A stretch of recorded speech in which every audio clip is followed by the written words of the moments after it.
la base, je voulais vous raconter la merveilleuse histoire d'une princesse qui a suivi son prince et son fidèle destrier dans des contrées très lointaines. Sûre de son amour pour le prince et après des mois de réflexion, la princesse prend ses billets et s'envole pour le Pérou. La seule chose, c'est qu'on m'a dit de raconter un vrai voyage. Du coup, je vais plutôt vous raconter l'histoire d'une meuf qui a démissionné sur un coup de tête pour partir faire du vélo en Amérique latine avec son plan cul. Nous l'appellerons Roger. Oubliez paillettes, licornes et grand amour, je vous emmène dans un monde de poils, de sueur et de crème anti-frottement. Juillet 2017, je quitte tout, je prends mes billets d'avion, je mets mon dernier mois de salaire dans mon nouveau vélo et je commence secrètement à tomber amoureuse de Roger. Pédaler ensemble, découvrir de nouveaux pays et dormir sous la même tente devrait m'aider à le conquérir. On doit partir en septembre. En août, Roger me dit qu'il veut qu'on soit de simples amis. Il veut toujours qu'on parte ensemble et qu'on partage la même tente pour des raisons de budget. Vous pouvez donc imaginer la princesse du début avec les yeux rougis, le nez plein de morve et en train d'insulter le prince dans son dos. Ça, c'était à un mois du départ. Bon, je me raisonne, je me dis que j'y vais pour moi et pour l'aventure. C'est parti, on s'envole pour le Pérou. Premier jour de vélo, on part à 4h du matin, c'est pas la bonne slide, mais bon. Premier jour de vélo, on part à 4h, je vous raconte l'histoire quand même, c'est pas grave. On part à 4h du matin, on fait du vélo à fond, moi j'ai jamais fait ça de ma vie, je sais pas gérer l'équilibre. Il y a des camions à toute vitesse sur les côtés, et en fait là j'ai eu la peur de ma vie, et la jolie princesse en fait elle a un peu vomi dans sa bouche. C'était assez compliqué. Et du coup, la routine tous les soirs, ça consiste... Ne regardez que moi, s'il vous plaît. On s'en fout de ça. Bref, la routine, ça consiste en fait tous les soirs à trouver des hôtels pas chers qui acceptent nos vélos. Roger, lui, moi je m'étire et Roger, pendant ce temps-là, il bricole son vélo, torse nu. Il a de la graisse plein les mains.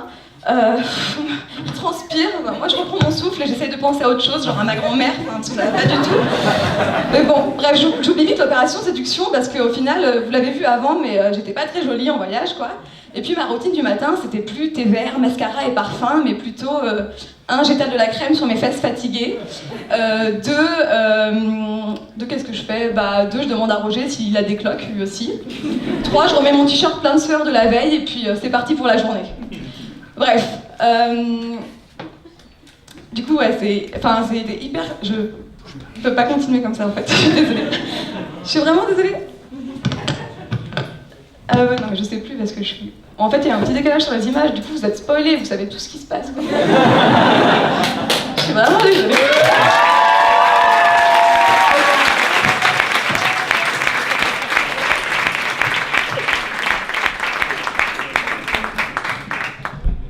Il s'appelle pas Roger, hein, c'est juste que je voulais pas dire son prénom pour tout le monde. Ça c'est moi.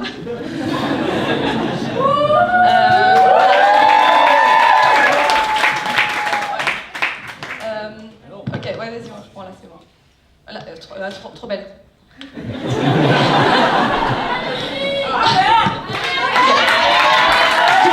J'oublie vite l'opération de séduction parce que je ressemble à ça.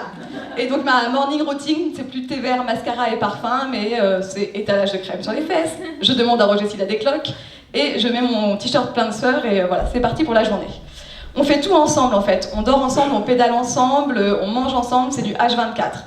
Du coup c'est l'horreur, au bout de 15 jours, je ne supporte plus Roger, j'en peux plus, je suis plus du tout amoureuse, c'est trop cool quoi.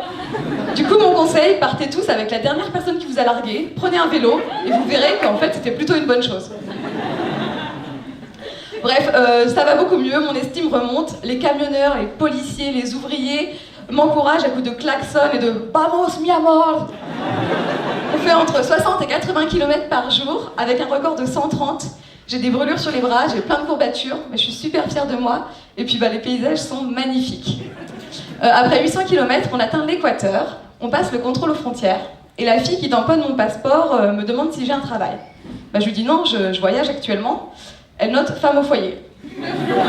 Alors je lui dis que la seule personne à ma charge en ce moment c'est mon vélo, et puis la notion de foyer pour moi c'est un peu compliqué en ce moment. Bref, elle comprend pas ma détresse et elle me demande si je suis mariée. Bah non. Elle me demande pourquoi. Putain mais je t'en pose des questions moi. Bah tu vois lui c'est Roger, c'est un plan cul, un plano de culo. Je sais pas, c'était pas très constructif quoi. Mais bon, vous vous en doutez, ce qui devait arriver arriva, nos chemins se séparèrent. Vous voyez cette coupure ? j'ai beaucoup saigné. Alors non, je ne me suis pas taillé les veines de désespoir. J'ai seulement essayé de bricoler mon vélo. Une catastrophe. Je ne sais pas changer ma chaîne, je ne sais pas changer une chambre à air. Mais bon, c'est tant pis, je suis toute seule, je continue le voyage. Finn, mon vélo, m'emmène partout. C'est le plus fort, c'est le plus beau, je suis dingue de lui. Il n'a pas crevé une seule fois. C'est mon fils, ma bataille. Et quand il ne peut pas m'emmener, je le mets dans les taxis, dans les bus, et il a même pris le bateau. On va en Colombie, au Panama, et jusqu'au Costa Rica tous les deux. Alors, mon premier jour de vélo seul avec Finn a aussi été le premier jour de pluie tropicale. Alors, on dirait pas comme ça sur la photo, mais c'était super marrant.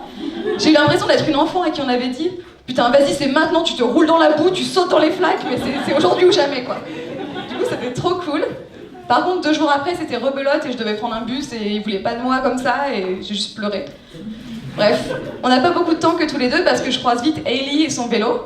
On a surmonté beaucoup d'épreuves toutes les deux. Elle m'aide pendant 70 km de cystite. C'était horrible. On a pédalé à fond pendant 4 heures toutes les deux parce qu'il y a des locaux qui nous ont dit qu'on pouvait se faire dépouiller. On a passé 1 heure sous 45 degrés à gonfler son vélo et on a aussi passé une nuit chez un Californien fou qui s'appelle Andy Loco. Alors on pédale et la nuit va tomber, on sait pas où dormir. Et là, Andy, sorti de nulle part, torse nu. Girls, you're amazing! Women are such an inspiration! Ok, c'est bon, on peut dormir chez lui. Le seul truc, c'est qu'en fait, il peut pas nous offrir à manger, du coup, il nous dit de faire demi-tour, d'aller chercher à manger, de revenir chez lui. Donc, la nuit tombe, on a 4 km à faire dans la jungle, je suis en tongs, on se perd, et là, je fais putain, bordel! Et Ali, elle me fait, vas-y, on prend une photo, tu fais un sourire, ça sera un super souvenir. Là, j'étais vraiment, mais juste pas du tout heureuse, quoi. Vraiment pas. Bref, j'aurais plein d'histoires de souffrance et de peur encore à partager avec vous, parce que c'est les meilleures. Parce que c'est au moment où je pousse mon vélo que je vois les plus beaux paysages. C'est quand on se perd avec Ellie qu'on a rencontré les plus belles personnes. C'est quand je pars avec Roger que j'ai rencontré l'amour du vélo et du voyage. Voilà, donc une petite conclusion, c'est oser, aimer et pédaler. Merci.